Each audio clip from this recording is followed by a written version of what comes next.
Hi అండి. Welcome back to my channel Spicy M. ఇలా సూరజ్నిపై హత్యయత్నం చేసిన జ్యోత్స్నని అరెస్ట్ చేయించిన శివన్నారాయణ. అదేంటి, అసలు సూరజ్ని చంపాల్సిన అవసరం జ్యోత్స్నకేంటి? ఇదంతా మీరు తెలుసుకోవాలి అనుకుంటే గనక మన ఛానల్ని అయితే సబ్స్క్రైబ్ చేసుకొని వీడియోనైతే పూర్తిగా చూసి లైక్ చెయ్యండి. ఎపిసోడ్లోకి వెళ్ళిపోతే ఇంక జ్యోత్స్నాతో సుమిత్ర అంటూ ఉంటుంది, ఈరోజు సూరజ్ని పిలిపించి మాట్లాడబోతున్నాము నీ పెళ్లి గురించి. ఇంక నువ్వు ఏమి చెప్పినా సరే మేము వినే ప్రసక్తే లేదు. నీ పెళ్లి సూరజ్తో జరగాల్సిందే. ఇన్నాళ్లకి మా అల్లుడు ఎలా ఉండాలి అనుకుంటున్నామో అలాంటి వ్యక్తి మాకు తగిలాడు కాబట్టి ఖచ్చితంగా ఆ వ్యక్తితోనే మేము మీకు పెళ్లి చేపిస్తాము అని చెప్పి సుమిత్ర అయితే జ్యోత్స్నకి కన్ఫర్మ్ చేస్తుంది. ఈలోపే కార్తీక్ అయితే వీలునామా తీసుకుని వస్తాడు. ఏరా, నేను చెప్పినట్లుగా చేశావా అని చెప్పి దశరథ అడుగుతుంటే, ఇంక శివన్నారాయణ ఏంట్రా ఏం చేశారు అని చెప్పి అంటుంటే, చదవరా వీల్నామా అని చెప్పి దశరథ కార్తీక్ అయితే చెప్తాడు. ఇంక కార్తీక్ చదివి వినిపించేసరికి ఒక్కసారిగా జ్యోత్స్నకి దిమ్మ తిరిగిపోతుంది. ఏంటి, రాత్రే కదా గ్రానీ నాకు చెప్పింది, ఈ ఆస్తి మొత్తం నీ చేతికి రావాలి అంటే నువ్వు పెళ్లి చేసుకోవాలి అని చెప్పి, తెల్లారికి ఇలా ఆస్తి మొత్తం నా పేరు మీదికి రాయించే ప్రయత్నంలో ఉన్నారేంటి? వీళ్ళందరూ కావాలని చేస్తున్నారా? అసలీ గ్రానీ వాళ్లందరితో కూడా కలిసిపోయింది. నా పక్కన ఉండాల్సిన గ్రానీ నాకు సపోర్ట్ చేయకుండా వాళ్లకు సపోర్ట్ చేస్తోంది. అసలు గ్రానీకి ఏమైంది, ఎందుకో కూడా అర్థం కావటంలేదు. కాబట్టి నా జాగ్రత్తలో నేనుండాలి అని చెప్పేసి, మీరు ఎన్నైనా చెయ్యండి, నేను మాత్రం ఈ పెళ్లికి ఒప్పుకునే ప్రసక్తే లేదు అని చెప్పి జ్యోత్స్న అయితే పైకి వెళ్ళిపోతుంది.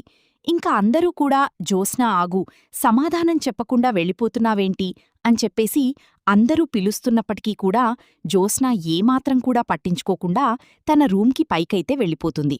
అప్పుడు పారిజాతం, సుమిత్ర, నేనెళ్ళి మాట్లాడతానుండు, నువ్వేం కంగార్పడకు, జ్యోత్స్నని పెళ్లికి ఒప్పించే బాధ్యత నాది అని చెప్పి పారిజాతం పాజిటివ్గా మాట్లాడేసరికి ఒక్కసారిగా సుమిత్ర షాకైపోతుంది. అత్తయ్యగారేంటి ఇంత పాజిటివ్గా మాట్లాడుతున్నారు? ఇక సుమిత్ర అయితే మనసులో అనుకుంటూ ఉంటుంది, జ్యోత్స్న చెప్పిందే అత్తయ్య గారు కూడా చేస్తారు కదా, ఇద్దరూ ఒకే పార్టీ కదా, ఈరోజేంటి జ్యోత్స్నకు విరుద్ధంగా వెళ్తున్నారు అత్తయ్య గారు అని చెప్పి అనుకుంటూ ఉంటుంది. కానీ బయటకైతే చెప్పదు.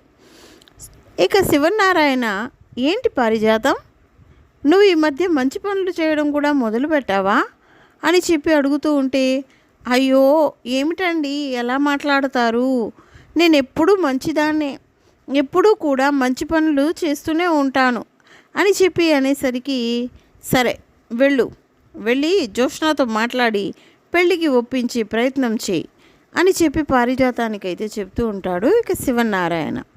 ఇంకా పారిజాతం అయితే చాలా కోపంగా పైకైతే వెళ్తుంది జ్యోత్స్న రూమ్కి. అప్పటికే అక్కడ జ్యోత్స్న నానా వీరంగం చేసేస్తూ ఉంటుంది, వస్తువులన్నీ పడేస్తూ విరగ్గొడుతూ చాలా కోపంగా అయితే ఉంటుంది. అలా వస్తువులన్నీ కోపంగా విసిరేస్తూ ఉంటే ఇక పారిజాతం వెళ్ళి, జ్యోత్స్న ఆగవే, నీ చెప్పే మాట ఒకసారి వినవే, నేనేం చెప్పినా నీ మంచి కోసమే, నేను నీ గ్రానీనే, ఒక్కసారి నా మాట వినవే అని చెప్పేసి అడుగుతున్నప్పటికీ కూడా ఇక జ్యోత్స్న ఏమాత్రం కూడా పారిజాతం మాట వినిపించుకోదు. వస్తువులన్నీ విసిరేస్తూ నానా వీరంగం చేసేస్తూ ఉంటుంది. ఇక లాభం లేదు అని చెప్పి జ్యోత్స్న చెంప పగలగొడుతుంది పారిజాతం. దాంతో జ్యోత్స్న షాక్ అయిపోయి విసిరేస్తున్న వస్తువులన్నీ విసరకుండా ఆగిపోతుంది. ఏంటి గ్రాని, ఎందుకు కొడుతున్నావు అని చెప్పి అడుగుతూ ఉంటే, నీలాంటి దాన్ని కొట్టాలా చంపాలా, నీకు అసలు ఏమైనా ఇటువరకు ఆస్తి మొత్తం మీద నీ ఫోకస్ ఉండేది, ఇప్పుడు అసలు నీకు ఏం జరుగుతుందో, నువ్వేం ఆలోచిస్తున్నావో, ఏం చేయాలని అనుకుంటున్నావో నాకేం అర్థం కావటం లేదు. ఇదివరకు మనం ఏమనుకున్నాం, ఏం చేసైనా సరే ఈ ఆస్తి మొత్తం కూడా నీ పేరు మీదకు రాయించుకొని మనమిద్దరమే ఇంకా రాజ్య పరిపాలన చేద్దామని, వీళ్ళందరినీ బయటకు గెంటేద్దామని అనుకున్నాం కదా.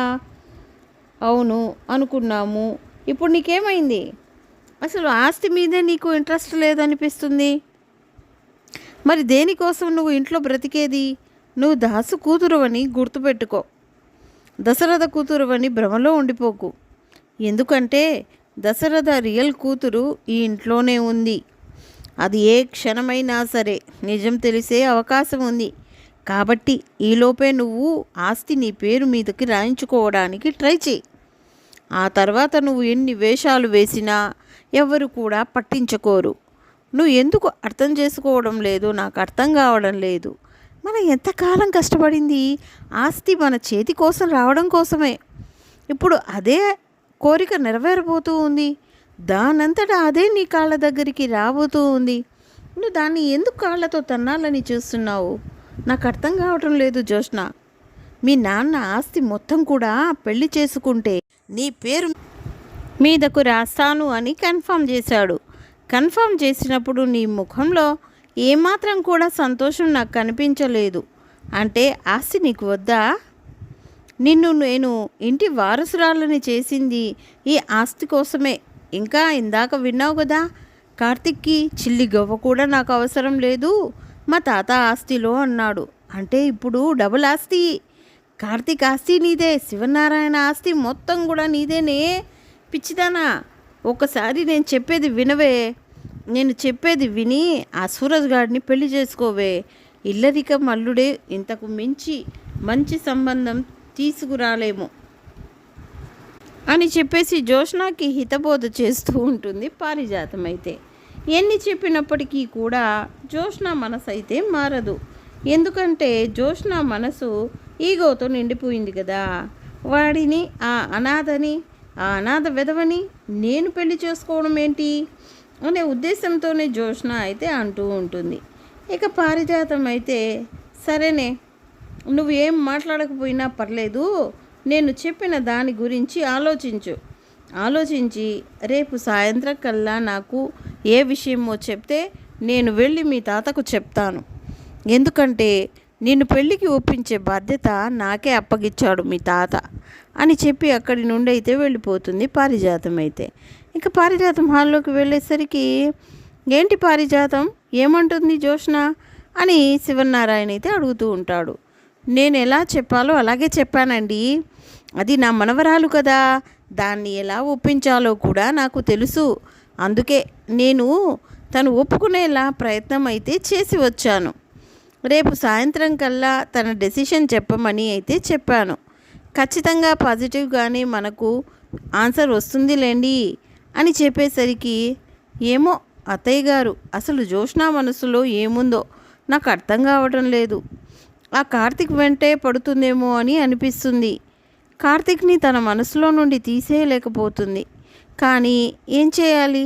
పెళ్లి చేస్తే మారుతుందేమో అని అనుకుంటే పెళ్లి చేసుకోవడానికి కూడా ఇష్టపడడం లేదు. మీకు తెలుసు కదా సూరజ్ ఎంత మంచివాడో. మీరే దయచేసి తనతో మాట్లాడి ఈ పెళ్ళికి ఎలాగోలో ఒప్పించి పుణ్యం కట్టుకోండి అత్తయ్య గారు అని చెప్పి సుమిత్ర అయితే అంటూ ఉంటుంది. అయ్యో సుమిత్ర, నా మనవరాలు పెళ్లి చేసి నేను పుణ్యం కట్టుకోవడం ఏంటి? అది నా బాధ్యత. జోష్నాని పెళ్ళికి ఒప్పించే బాధ్యత నాది. మీరందరూ కూడా ప్రశాంతంగా ఉండండి అని చెప్పి పారిజాతం మాటిచ్చేసరికి ఒక్కసారిగా దీపక్ అయితే షాక్ అయిపోతుంది. బాబా, మనం చూస్తున్నది నిజమేనా? జోష్న పారిజాతం గారు ఒకటే పార్టీ కదా, ఇదేంటి ఇప్పుడు భిన్నాభిప్రాయాలు కలిగి ఉన్నారు? ఇక్కడ చూస్తేనేమో జోష్న చేసుకోనంటుంది, ఇక్కడ చూస్తేనేమో ఈవిడ ఒప్పిస్తానంటుంది. ఇదంతా కొత్త నాటకం అయితే కాదు కదా అని చెప్పేసి అంటుంటే, లేదులే మరదలా, జోష్నకి సూరజ్ అంటే ఇష్టమే, కానీ ఈగో అడ్డు వస్తుంది కాబట్టి కొంచెం టైం పడుతుంది. ఆ ప్రేమ అనేది బయటికి రావడానికి కొంచెం సమయం అయితే ఇవ్వాలి అని చెప్పేసరికి ఇంకా ఇద్దరూ కూడా సరే బావా చూద్దామని చెప్పేసి సైలెంట్గా అయితే ఉండిపోతారు. అప్పుడే శివనారాయణ, ఏరా కార్తీక్, ఏం చేద్దాం అని చెప్పి అడుగుతుంటే, ఏం చేసేదేం లేదు తాత, జోష్న ఒప్పుకునేంత వరకు మనం సైలెంట్గా ఉండాల్సిందే.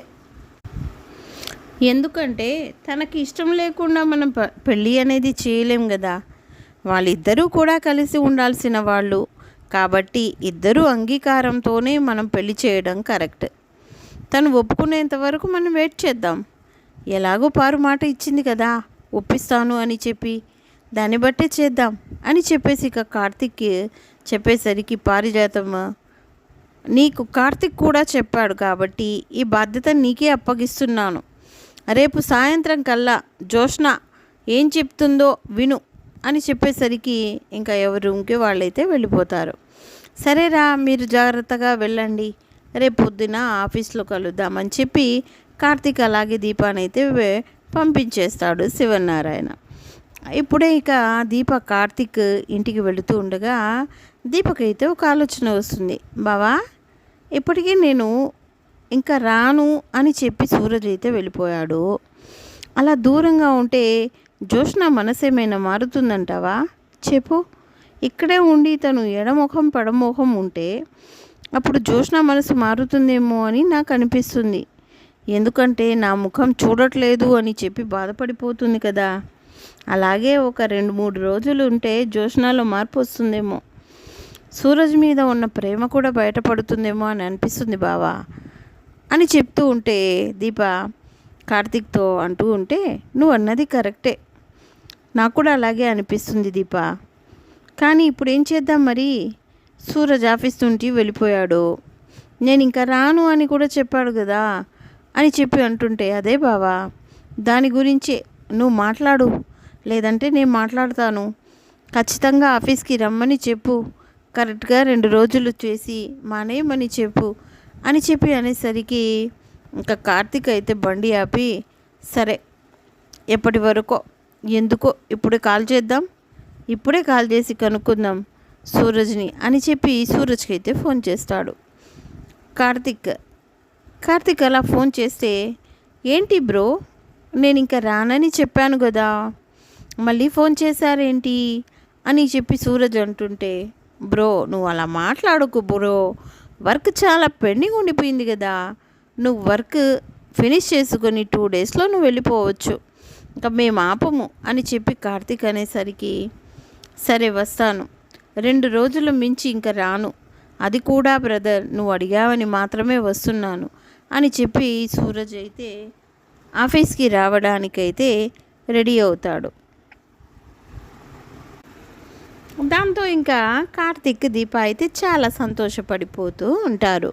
ఇంకా అప్పుడే శివనారాయణకి ఫోన్ చేసి చెప్తాడు కార్తీక్ అయితే, తాత సూరజ్ ఇక వెళ్ళిపోతాను, ఆఫీస్కి రాను అని చెప్పాడు కదా, లేదులే ఇంకొక 2 రోజులు రమ్మనైతే నేను చెప్పాను అని చెప్పి అనేసరికి, సరేరా అని చెప్పి ఫోన్ అయితే పెట్టేస్తాడు ఇక శివనారాయణ. ఈ పక్కనే జోష్న అయితే ఉంటుంది. శివనారాయణ మాట్లాడేదంతా కూడా వింటుంది.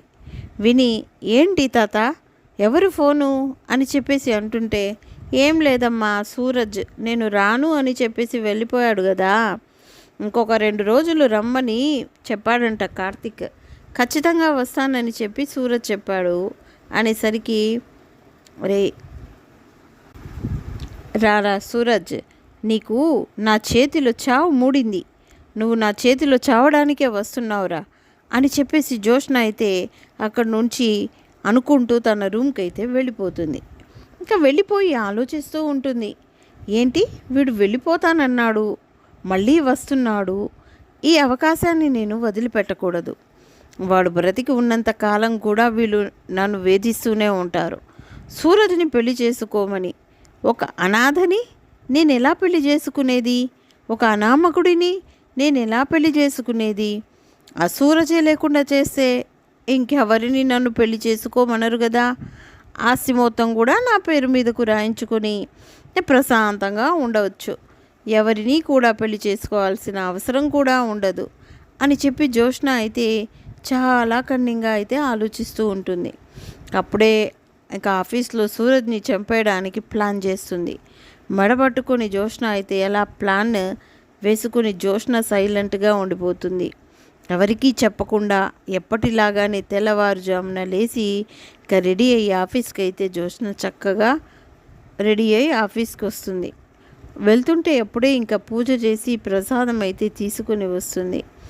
హారతి ప్రసాదం అయితే సుమిత్ర అయితే, ఏంటి మమ్మీ ఇంత పొద్దున్నే పూజ చేశావు అని చెప్పి అడుగుతుంటే,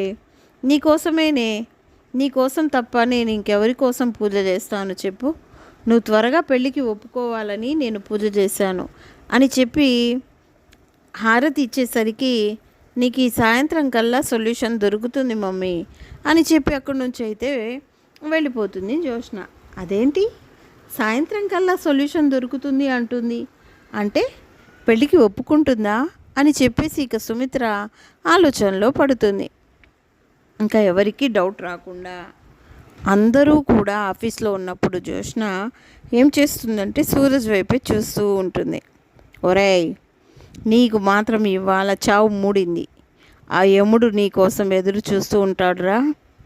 నీ కోసం ఒక క్యాబిన్లో నేను నీ చావుని రెడీగా పెట్టి ఉంచాను అని చెప్పేసి జ్యోత్స్న సూరజ్ వైపు చూస్తూ అలా మనసులో అనుకుంటూ ఉండడంతో ఒక్కసారిగా ఇక శివనారాయణ అది గమనిస్తాడు. ఏంటి జ్యోత్స్న సూరజ్ వైపు చాలా కోపంగా చూస్తుంది, అంత కోపంగా చూడాల్సిన అవసరం ఏంటి? అంటే సూరజ్ని ఏమైనా చేయాలని అనుకుంటుందా? అసలు జ్యోత్స్న ఏం చేయాలని అనుకుంటుందో అర్థం కావటం లేదే. ఒకసారి నిన్ను జ్యోత్స్న బిహేవియర్ మీద కన్నేసి ఉంచాలి అని చెప్పి జ్యోత్స్న మీదే తన కన్నేసి అయితే ఉంచుతాడు ఇక శివనారాయణ. ఇక అందరూ కూడా ఆఫీస్ వదిలేసి పెట్టి వెళ్ళే టైం అయితే అవుతుంది. అందరూ కూడా వెళ్ళిపోతుంటే అప్పుడే ఇక జ్యోత్స్న అందరూ వెళ్ళిపోయారు అనుకొని సూరజ్, అరే సూరజ్, నేను నీతో మాట్లాడాలి, ఒకసారి నా రూమ్కి రా అని చెప్పేసి తను రూమ్కి అయితే రమ్మని పిలుస్తుంది. అప్పుడు సూరజ్, ఏంటి నీతో మాట్లాడాల్సిన పని నాకు లేదు, నీతో మాట్లాడాల్సిన అవసరం నాకు లేదు, నువ్వు మాట్లాడాలి రమ్మంటే రావాల్సిన అవసరం కూడా నాకు లేదు అని చెప్పి అనేసరికి ఇదేంటి వీడిని లేపేయడానికి నేను ఇంత కష్టపడి ప్లాన్ చేస్తే వీడు రానంటున్నాడు, ఎలాగైనా సరే వీడిని తీసుకుని వెళ్ళాల్సిందే అని చెప్పి జ్యోత్స్న వాడి చేయి పట్టుకొని సూరజ్ చేయి పట్టుకొని ఆ రూమ్లోకి అయితే తీసుకువెళ్తుంది. ఏం చేసినా ఇంకా వీలు లేక సూరజ్ అయితే అలా జ్యోత్స్న వెనకాల రూమ్కి అయితే వెళ్తాడు. ఇదంతా కూడా శివనారాయణ గమనిస్తూనే ఉంటాడు చాటున నిలబడి. కానీ జ్యోత్స్న మాత్రం ఊహించదు శివనారాయణ అక్కడే ఉన్నాడని. ఇక అందరూ కూడా ఆఫీస్ నుంచి అయితే బయటికి వెళ్ళిపోయారు కదా, నేను ఇంకా సూరజ్ని చంపేయచ్చు అని చెప్పేసి జ్యోత్స్న తన మనసులో అనుకుంటా ఉంటుంది. ఇంకా అక్కడ ఉన్న ఒక రూమ్కి తీసుకెళ్ళి ఆ రూమ్ దగ్గర ఉన్న కిటికీ దగ్గరికి అలాగే శివనారాయణ కూడా వెళ్ళి ఒంటరిగా చూస్తూ ఉంటాడనమాట. సూరజ్ని ఆ రూమ్కి తీసుకొచ్చింది జ్యోత్స్న ఏం చేయాలని అనుకుంటా ఉంది అని చెప్పి శివనారాయణ కిటికీ దగ్గర నిలబడి అలా ఆలోచిస్తూ ఉంటాడు. కానీ శివనారాయణ కిటికీ దగ్గర నిలబడి ఉన్నాడు అనే విషయం ఎవరు కూడా గమనించుకోరు, సూరజ్తో సహా. ఇక సూరజ్ అయితే, ఏయ్ ఏంటి నన్ను ఇక్కడికి లాక్కొని వచ్చావు, అయినా నేను రాను అని చెప్పేసి అంటూనే ఉన్నాను, చెయ్యి పట్టుకొని లాక్కొచ్చావు, నన్ను చెయ్యి పట్టుకొని లాక్కు రావడానికి నీకేం అర్హత ఉంది అని చెప్పి సూరజ్ అంటుంటే, ఏంట్రా ఓవర్ యాక్షన్ చేస్తున్నావు, నిన్నటి నుండి నా వైపు చూడట్లేదు, నాతో మాట్లాడడం లేదు, మొన్న జరిగిన గొడవ గురించా అని చెప్పేసి అంటూ ఉంటే, అయినా మీతో మాట్లాడాల్సిన అవసరం నాకేంటి, మీరెవరో నేనెవరో, మీరు CEO గారి మనవరాలు, నేను జస్ట్ ఒక ఎంప్లాయీని మాత్రమే, నేను మాట్లాడట్లేదు అని చెప్పేసి మీరు బాధపడటంలో అర్థం నాకైతే అర్థం కాలేదు అని చెప్పేసి అంటూ ఉంటాడు ఇక సూరజ్. ఛీ, నువ్వు మాట్లాడకపోతే నేను బాధపడటం ఏంటి, నీ రేంజ్ ఏంటి, నువ్వెవరో తెలుసా అని చెప్పేసి అంటూ ఉంటుంది ఇక జ్యోత్స్న అయితే. ఎవరు, నువ్వు ఒక అనాథవి అని చెప్తుంది. మరి నేనెవరో తెలుసా అని చెప్పేసి జ్యోత్స్న అంటూ ఉంటుంది.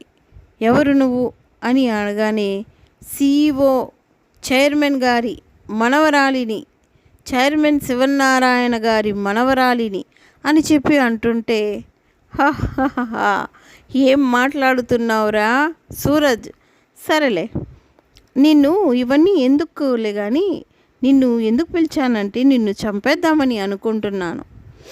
నీ మెడ పిసికి ఈరోజు ఎలాగైనా సరే నిన్ను చంపేద్దామని అనుకుంటున్నాను. చనిపోయే ముందు నీకు ఒక నిజం చెప్పాలిరా.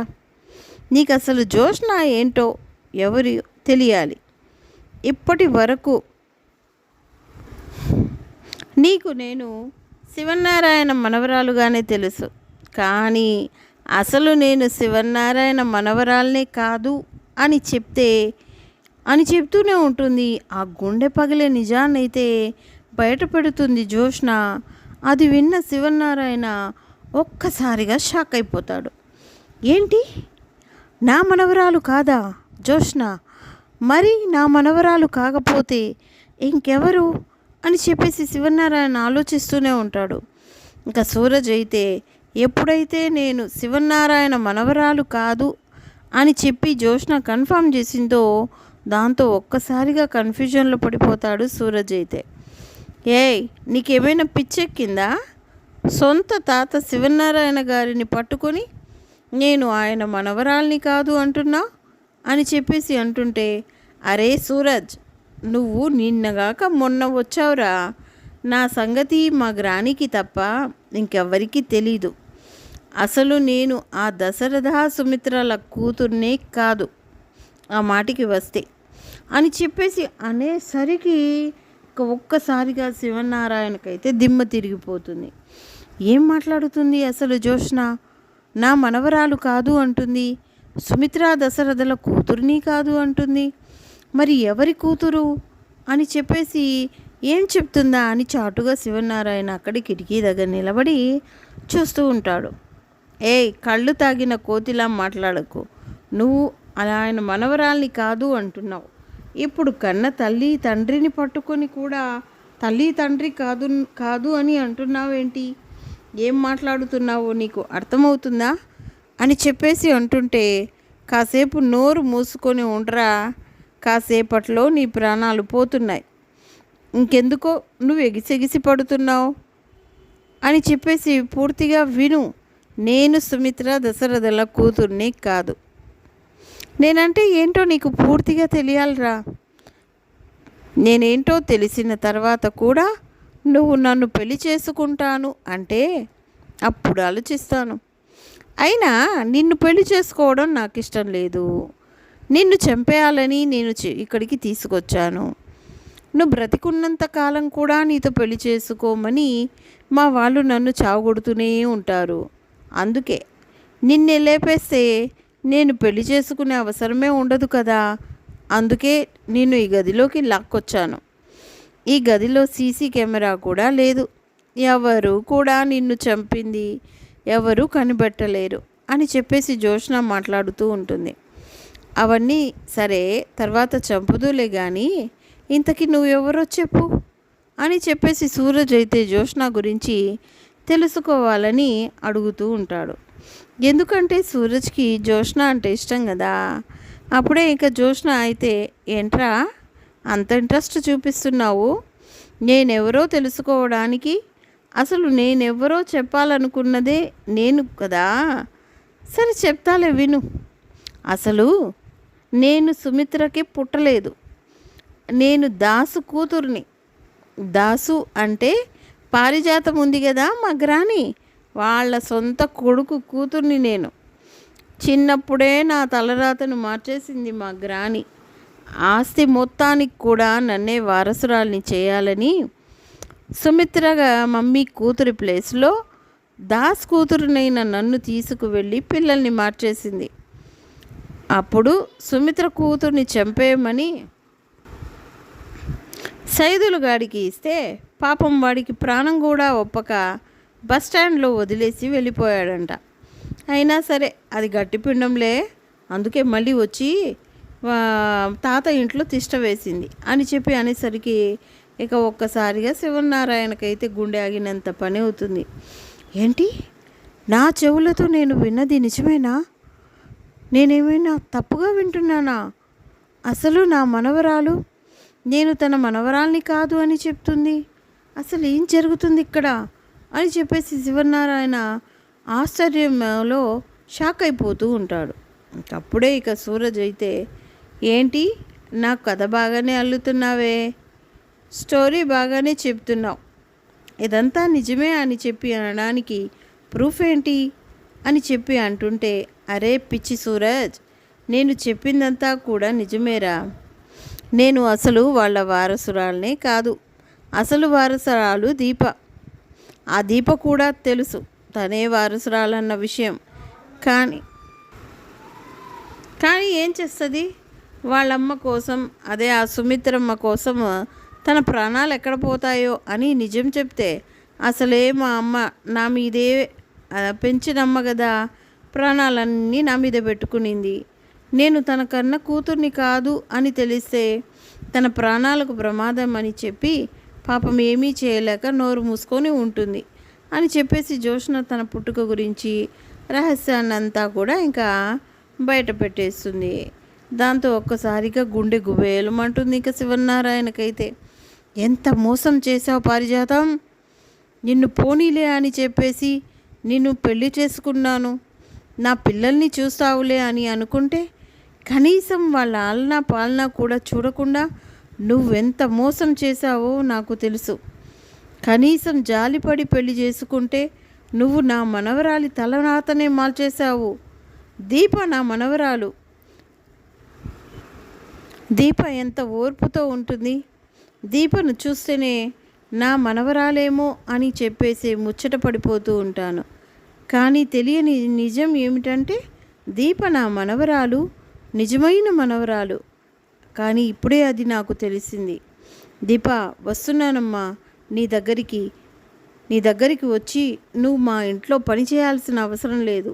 నువ్వు అసలు వారసురాలైనప్పుడు మా ఇంట్లో పని చేయాల్సిన అవసరం నీకేంటమ్మా, వస్తున్నానమ్మా అని చెప్పేసి ఇక శివనారాయణ అయితే తన మనసులో అనుకుంటూ ఉంటాడు. అదేంటి, ఇంత మోసం చేసిన జ్యోత్స్నని ఎందుకు వదిలిపెట్టాలి? జ్యోత్స్నకి తన వారసురాలు కాదు అని తెలిసినప్పుడు మాకు నిజం చెప్పాలి కదా. తనకు కావాల్సింది ఆస్తి అయితే తాత ఆస్తి కోసమే మా గ్రాని ఇలా చేసిందంట. కానీ ఆస్తి లేకుండా నేను ఉండలేను. ఎందుకంటే నేను లగ్జరీగానే పుట్టాను, లగ్జరీగానే పెరిగాను. కాబట్టి లగ్జరీగానే చనిపోవాలని అనుకుంటున్నాను. ఆస్తిలో కొంచెం వాటా అయినా ఇవ్వు తాత అంటే పూర్తిగా ఆస్తి మొత్తం కూడా తన పేరు మీదకే రాసి నా మనవరాల్ని నా ఇంటికి తెచ్చుకునే వాడిని నేను. నాకు ఆస్తి ముఖ్యం కాదు, నా మనవరాలు నాకు ముఖ్యం. నా మనవరాలి తలరాతను మార్చిన వీళ్ళిద్దరినీ కూడా నేను క్షమించేదే లేదు. ఇద్దరిని షూట్ చేసి పడేస్తాను అని చెప్పేసి శివనారాయణ తన మనసులో అనుకుంటూ ఉంటాడు. అప్పుడే ఇక జ్యోత్స్న, ఏరా నిజం తెలుసుకున్నావు, మోసం చేసి ఆ ఇంట్లోనే ఆస్తిని కొట్టేయాలని స్థిరపడ్డాము నేను మా గ్రాని. అలాంటిది ఎక్కడో అనాథ వెధవైన నిన్ను పెళ్లి చేసుకుంటే నాకేముంటుందిరా, అందుకే నిన్ను నేను చంపేస్తున్నానని చెప్పి వెంటనే ఇక సూరజ్ మెడబెట్టుకొని అయితే పీక పిసికేస్తూ ఉంటుంది. జ్యోత్స్న అయితే ఒక్కసారిగా ఎంత విడిపించుకునే ప్రయత్నం చేద్దామనుకున్నా కూడా ఇక సూరజ్ విడిపించుకోలేక అలా ఊపిరి బిగబెట్టుకొని అలా ఉండిపోతూ ఉంటే ఇక ఎలాగైనా సరే సూరజ్ని కాపాడాలి. సూరజ్ పాపం అన్యం పుణ్యం తెలియనివాడు, అతన్ని కాపాడాలి నేను అని చెప్పి సూరజ్ అనుకొని శివనారాయణ అనుకొని ఆ క్యాబిన్ డోర్ ఓపెన్ చేసి జ్యోత్స్న అని చెప్పి గట్టిగా అరిచేసరికి ఒక్కసారిగా సూరజ్కి పట్టుకున్నటువంటి మెడనైతే వదిలేస్తుంది జ్యోత్స్న. శివనారాయణను చూసి ఒక్కసారిగా జ్యోత్స్నకి దిమ్మ తిరిగిపోతుంది. ఏంటి, ఎవరు లేరు అనుకున్నాను కదా, ఆఫీస్లో అన్ని క్యాబిన్లు జాగ్రత్తగా చెక్ చేసి వచ్చాను కదా, డోర్స్ మొత్తం కూడా క్లోజ్ చేసి వచ్చాను. తాత ఇక్కడికి ఎలా వచ్చాడు అంటే తాత బయటికి వెళ్ళలేదు, ఇక్కడ జరిగిందంతా తాత చూశాడా, ఇంత సీరియస్గా ఎందుకు వస్తాడు అని చెప్పి అనుకుంటూ, తాత అది సూరజ్తో మాట్లాడుతున్నాను, మా ఇద్దరికి పెళ్ళి అన్నారు కదా అని చెప్పి ఏదో కవర్ చేద్దామని చూస్తూ ఉంటుందన్నమాట ఆ జ్యోత్స్న అయితే. కానీ ఈలోప శివనారాయణ అయితే చూసే వచ్చాడన్న విషయం జ్యోత్స్నకి తెలియదు. సూరజ్కి కానీ జ్యోత్స్నకి కానీ తెలియదు కదా. శివనారాయణను చూడగానే ఇంకా సూరజ్కి ఒక్కసారిగా ప్రాణం లేచి వచ్చినట్టు ఉంటుంది. సార్ సార్ నన్ను కాపాడండి సార్, నన్ను చంపడానికే ఇదిగో మీ మనవరాలు నన్ను చంపడానికి చూస్తుంది. నన్ను బ్రతికించండి సార్. నాకు పెళ్ళి వద్దు, ఏమీ వద్దు సార్. నేను మిమ్మల్ని పెళ్లి చేయమని అడగలేదు. నాకు జోష్న కూడా వద్దు, బ్రతికితే చాలు అని చెప్పేసి ఒక్కసారిగా ఇక శివనారాయణ కాళ్ళ మీద పడిపోతూ ఉంటాడు సూరజ్. అయితే వెంటనే సూరజ్ని పట్టుకుని లేపి, సూరజ్ నీకేమీ కాదు, ఈరోజు నుండి నువ్వు నా మనవడివి, నాకు కార్తిక్ ఎంతో నువ్వు కూడా అంతే అని చెప్పేసి ఇక సూరజ్ని అయితే కాళ్ళ మీద పడిన సూరజ్ని పైకి లేపుతాడు శివనారాయణ. తాత ఏం చేయబోతున్నాడు, నన్ను ఏమైనా అనాలని అనుకుంటున్నాడా అని చెప్పి జోష్న మనసులో అనుకుంటూ ఉంటుంది. ఇక జోష్న చంప పగలగొడతాడు శివనారాయణ. తాత ఎందుకు ఇప్పుడు నన్ను కొడుతున్నావు అని చెప్పి అంటుంటే, నీలాంటి దాన్ని నేను కొట్టాలా చంపాలా? సూరజ్ని చంపాలని అనుకుంటున్నావా? అసలు నా ఇంట్లో ఉండే అర్హతే లేదు. నువ్వు ఒక పని మనిషి కూతురువి. ఒక పని మనిషికి పుట్టిన నిన్ను నా వారసురాలిగా ఇన్నాళ్ళు పెంచి భ్రమలో ఉన్నాను. కానీ నీ నోటితో నువ్వే ఒప్పుకున్నావు నా వారసురాలివి కాదు అని. నిజమంతా కూడా విన్నాను. నువ్వు సూరజ్తో మాట్లాడిన ప్రతి మాట కూడా విన్నాను. నువ్వెవరో తెలుసుకున్నాను. నువ్వు నా మనవరాలివి కాదు అని గ్రహించాను కూడా. శివనారాయణ మాట్లాడుతున్న ఒక్కొక్క మాటకైతే జోష్నకి దిమ్మ తిరిగిపోతూ ఉంటుంది. ఏంటి తాత వినేశాడు మొత్తం, ఇప్పుడు ఏం చేయాలి నేను? ఏదైనా చెప్తే తప్పించుకోవడానికి వీలు కూడా లేకుండా చేసేశాడే అని చెప్పి శివనారాయణ గురించి జోష్న మనసులో అనుకుంటూ ఉంటుంది. ఇంకా శివనారాయణ అయితే ఒక్కసారిగా పోలీసులకి కాల్ చేసి ఇక జోష్ననైతే పోలీసులకి అప్పగిచ్చేస్తాడు. సూరజ్ని తీసుకొని ఇంటికి వస్తాడు. ఇక సూరజ్ని ఇంటికి తీసుకురాగానే సుమిత్ర, దశరథ అయితే షాక్ అయిపోతారు. ఎంతో సంతోషపడిపోతూ ఉంటారు. సూరజ్ని తీసుకొచ్చినారే మావయ్య గారు అని సుమిత్ర అయితే చాలా సంతోషపడిపోతూ ఉంటుంది. ఇంకా సుమిత్ర జోష్న గురించి అయితే అడుగుతూ ఉంటుంది. మావయ్య గారు జోష్న ఎక్కడ, సూరజ్ని అయితే తీసుకొచ్చారు అని అంటూ ఉండటంతో ఇక జోష్న రాదమ్మా, తనని ఎక్కడికి పంపించాలో అక్కడికి పంపించాను అని అంటూ ఉంటాడు. ఇక వెంటనే పారిజాతం అయితే ఏంటండి ఏం మాట్లాడుతున్నారు, జోష్న ఇంకా రాదు అంటున్నారేంటి, రాకపోవడం ఏంటి అని అంటూ ఉంటే ఇక శివనారాయణ అయితే పారిజాతం అడిగేసరికి జోష్న ఒక ప్లేస్కి వెళ్ళిందిలే, పారిజాతం నిన్ను కూడా అక్కడికే రమ్మంది, నిన్ను కూడా తీసుకువెళ్ళడానికి ఆల్రెడీ భటులు అయితే బయలుదేరి వస్తున్నారు అని చెప్పి అడిగేసరికి ఈలోగానే అక్కడ పోలీసులు అయితే ఒక్కసారిగా వస్తారు. పోలీసులను చూసి ఒక్కసారిగా పారిజాతం, సుమిత్ర, దశరథ అయితే షాక్ అయిపోతూ ఉంటారు. దశరథ అడుగుతాడు, ఏంటి నాన్న మన ఇంటికి పోలీసులు వస్తున్నారేంటి అని అడుగుగానే దశరథ, అవును దశరథ, వాళ్ళని నేనే రమ్మన్నాను అని చెప్పి శివనారాయణ అనడంతో ఇంకా అందరికీ కూడా ఒక్కసారిగా అయితే షాక్ అయిపోతూ ఉంటుంది. ఏంటి మామయ్య గారు పోలీసులను రమ్మనడం ఏంటి, పోలీసులు వచ్చారంటే దోషులను తీసుకెళ్ళడానికి కదా, ఇక్కడ దోషి ఎవరున్నారు అని అడిగేసరికి ఇంకెవరమ్మా, మీ అత్తయ్య పారిజాతం, మీ అత్తయ్య అలాగే జోష్న ఇద్దరు కూడా తోడు దొంగలమ్మా, అందుకని ఇద్దరినీ కూడా అరెస్ట్ చేయించానని చెప్పి పోలీసులను రమ్మన్నాను. ఆల్రెడీ జోష్నాను అరెస్ట్ చేయించాను జైల్లో, ఇప్పుడు పారిజాతాన్ని కూడా అరెస్ట్ చేసి జైల్లో వేస్తేనే అని అంటూ ఉండగా ఇక ఒక్కసారిగా గుండె పగిలినట్టు అయిపోతుంది ఇక సుమిత్రకైతే. ఇక రాబోయే కథలో అయితే ఇలాగే జరుగుతుంది, ఇలాగే జరగాలని మీరు కూడా అనుకుంటున్నారా? అయితే వెంటనే ఈ వీడియోని లైక్ చేసి నెక్స్ట్ ఎపిసోడ్ కోసం మన ఛానల్ని సబ్స్క్రైబ్ చేసుకోండి. Thanks for watching.